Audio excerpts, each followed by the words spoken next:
Hello, welcome everyone to a different side of the inside. Today we're going to be talking about the High Desert State Prison. I have Clarence Knight with me, aka Papa C, and he's going to give us some details about what actually goes on in the High Desert State Prison.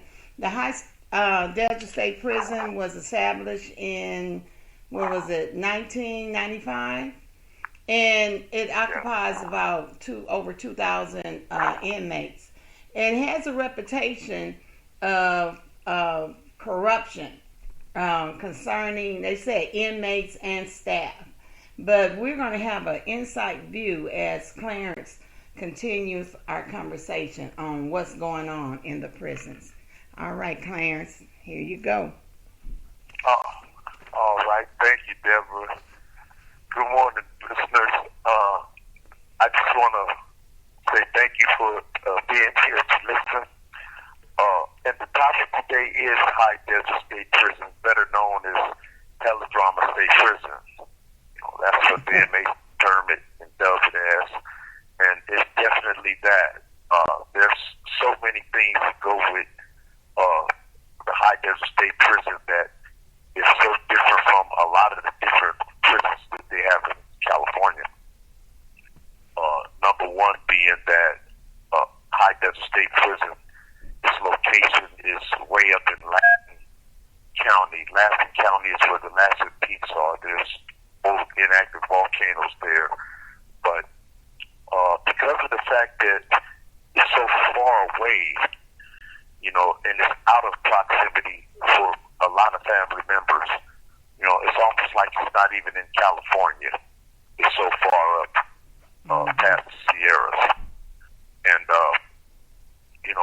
High Desert is an isolated place, and many people don't venture that far except for those who are employed and the few people who reside in that area.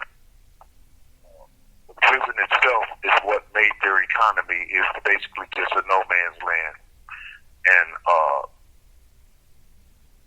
California prison officials, certain families, a part of the correctional family, they're trying to maintain that economy because it's a lot convenient for them, because a lot of them has relocated and moved up there to live out some of the officers' careers. Now, as for High Desert, it's also a problem too because they have very, very inclement weather up there. It gets really, really cold. It gets snowed in a lot up there, and High Desert is not somewhere where the prison is fully equipped with staff personnel. And because of the shortages, these logistical purposes create lockdowns because of staff shortages. And a lot of times the inmates are in the course of trying to establish a consistent program. They're faced with multiple lockdowns just merely for the purpose of staff shortages. Which means that the staffs are lacking. A lot of people are not taking on these jobs, and a lot of officers are quitting these jobs or transferring from these jobs because they don't even want to be there. A lot of officers just taking these jobs for employment and not really for real long-term career sake. And it's sad because the inmate population is fully equipped with mainly Black and Hispanic inmates, who are being pretty much warehoused up at High Desert after being located there due to different disciplinary infractions. That doesn't really rise to the level of being in such a high level maximum security prison. But because staff are constantly in a quest to continue to populate the prison, they do have a systemic method in place where they're making sure high desert is staying equipped with inmates to facilitate the prison being open and to be able to maintain an economy up in Laskin County. A lot of inmates there are unaware of a lot of the agendas that California officials, government, and different agencies, they have agendas about high desert, and it's like unspoken communication, but everybody's on board, such as like the counselors. They have a lot of inmates who really program. There's a lot of inmates up at high desert who have learned from their mistakes. They've made mistakes and they're aware of it, and there's a penalty phase. But high desert is like a trap. It's almost like the prison that today, as it was back in the day with Alcatraz. Getting away from high desert state prison is like escaping from Alcatraz. And that's really dramatic. It's really dramatic because it's like you have to go through so many changes. The prison officials, they don't care one bit. This is a prison that's out of sight, out of mind. They know that if you don't have news media coverage, if you don't have people on the outside looking in, speaking to the conditions of a high desert state prison, you're going to always have corruption at an all-time high. You're going to always have inmates being affected by the actions and the inactions of a lot of the correctional staff. High Desert State Prison is equipped with a mental health delivery system where the corrections provide for mental health, and mental health is a very, very, very real issue that the world is becoming aware of now. And a lot of the inmates that are at High Desert, as well as other prisons, their mental health issues and triggers, are being ignited and triggered and pushed by the ill treatment of correctional staff. And these problems still fall on the inmate to have to make a showing. This call and your telephone number will be monitored and recorded. That their mental health was an impact on them end up going to the hole for a matter or two. So let me just explain something as well. The inmate who elects to program at High Desert and maintain family ties and have a rehabilitative effort in place to keep himself on track by maintaining close family ties and having a relationship with their loved ones, for mothers, fathers, sisters, brothers, cousins, uncles, nieces, aunts, their own children, and friends and attorneys and the community, period. I was up at High Desert, and there's a lot going on that impedes these abilities.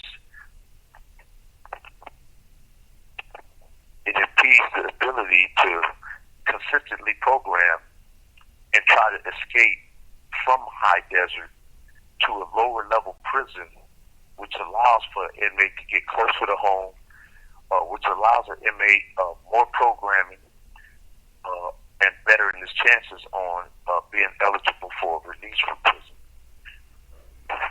High Desert is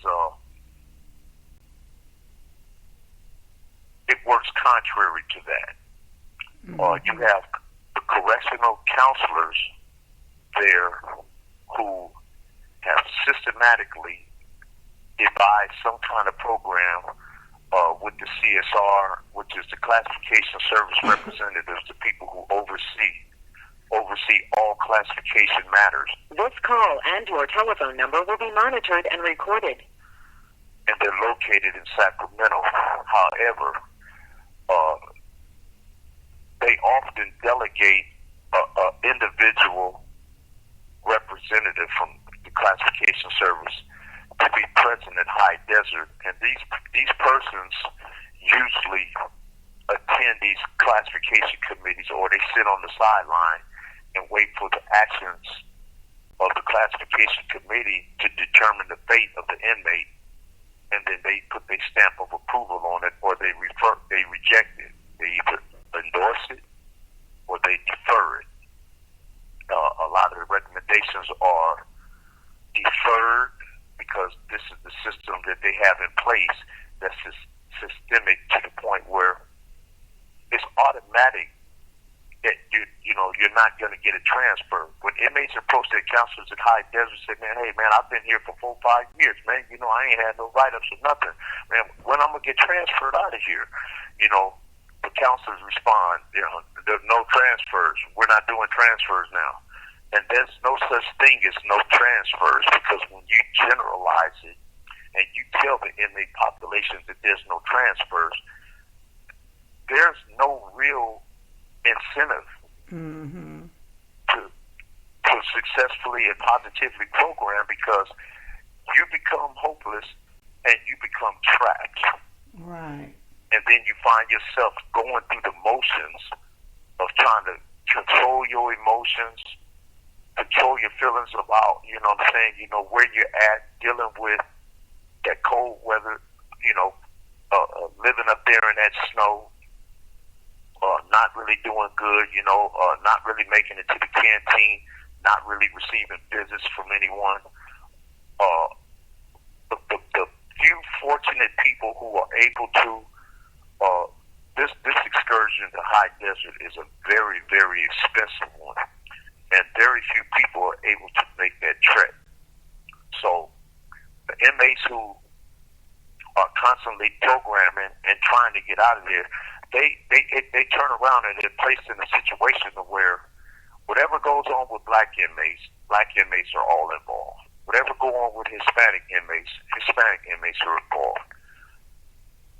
They act like they're on different sides of the field, but they're all in the same situation, doing time at High Desert, want to go home, have families, need to program successfully to put the right foot forward, so that they can likely those chances of going home. So everybody's in the same ball field, but there's a division line.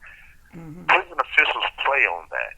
They play on that. They weaponize certain situations. And I'm going to be honest. You may not be comfortable with some of the things I'm going to tell you, but I'm going to say it because these are the things that people need to be aware of with High Desert prison officials.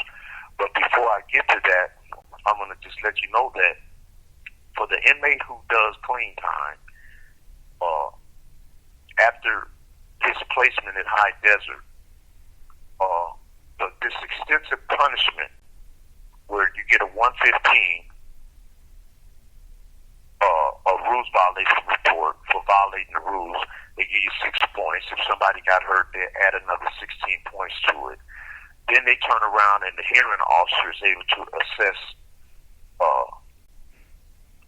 You have 60 seconds remaining. The loss of privileges are something that this inmate really needs for his basic needs, but they take it away so freely and in an abundance that it is staggering. And I'm going to continue after we take a pause, and I'll be right back. All right, we're back. Okay, thank you.